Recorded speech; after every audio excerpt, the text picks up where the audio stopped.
మిత్రులారా, టేబుల్ని జాగ్రత్తగా గమనించండి. మీరు స్క్రీన్ షాట్ తీసుకుని మీ వద్ద ఉంచుకోండి. డియర్ ఫ్రెండ్స్, ఇప్పుడు టేబుల్లోని 4వ వాక్యం గురించి తెలుసుకోబోతున్నాం. ఈ 4వ వాక్యాన్ని టేబుల్లోని 2వ వాక్యంతో మీరు పోల్చి చూసినట్లయితే తెలుగు ఒక్కటగానే ఉంటుంది.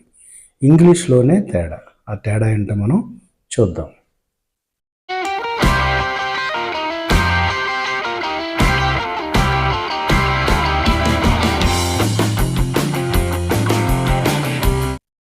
డియర్ ఫ్రెండ్స్, ఇప్పుడు టేబుల్లోని 4వ వాక్యాన్ని మనం గమనించినట్లయితే ఆమె ఉత్తరము రాస్తూ ఉన్నది.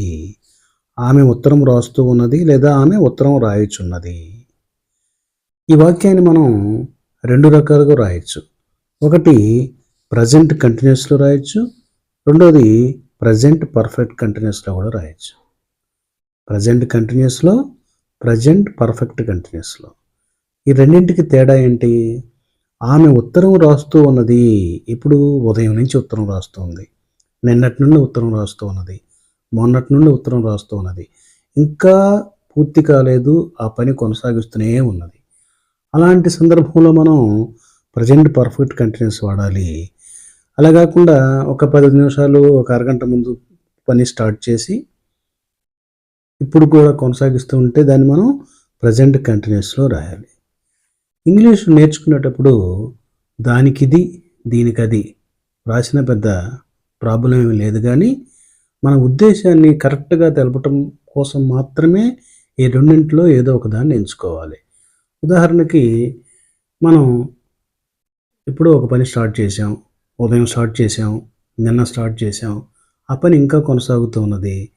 దాన్ని మనం మన యొక్క కష్టాన్ని ఎదుటి వ్యక్తికి తెలియజేయాలన్నప్పుడు ప్రజెంట్ కంటిన్యూస్లో చెబితే బాగోదు కదా. నేను ఈ పని చేస్తున్నాను అని చెప్తావు. అలా కాకుండా నేను ఉదయం నుండి పని చేస్తున్నాను, నిన్నటి నుండి పని చేస్తున్నాను అంటే అప్పుడు మన కష్టం ఎదుటి వ్యక్తికి అర్థమవుతుంది. అలా మన భావాన్ని వ్యక్తం చేసుకునే విధానాన్ని బట్టి మనం అది ప్రజెంట్ కంటిన్యూస్లో వాడాలా, ప్రజెంట్ పర్ఫెక్ట్ కంటిన్యూస్లో వాడాలా అనేది గుర్తెరిగి మనం మాట్లాడటం ప్రారంభించాలి. ఇప్పుడు మనం ప్రజెంట్ పర్ఫెక్ట్ కంటిన్యూస్ గురించి మనం మాట్లాడుకుంటున్నాం. ఎందుకంటే టేబుల్లో 4వది అదే.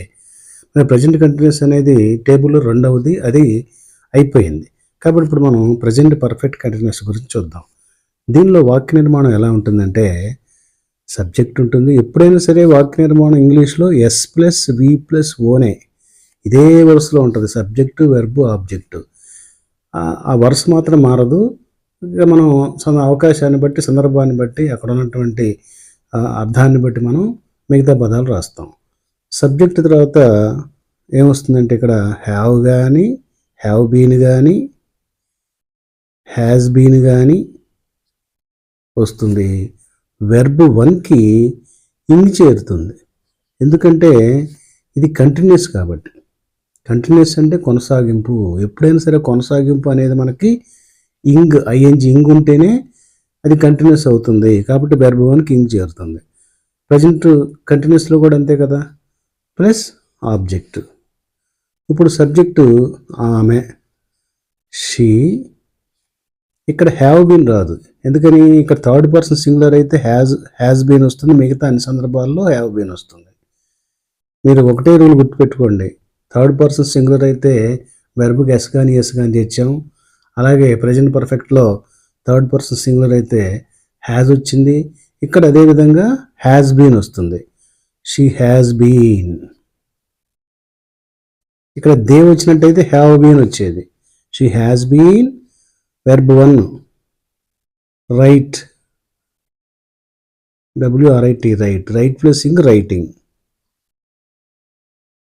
ఆబ్జెక్టు ఉత్తరం, లెటర్.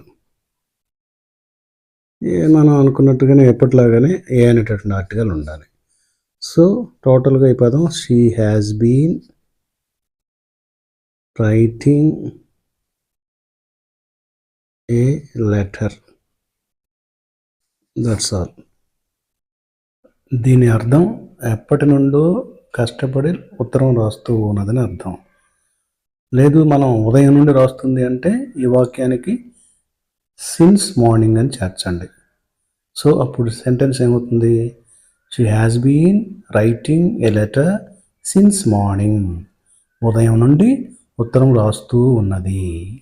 ఓకే.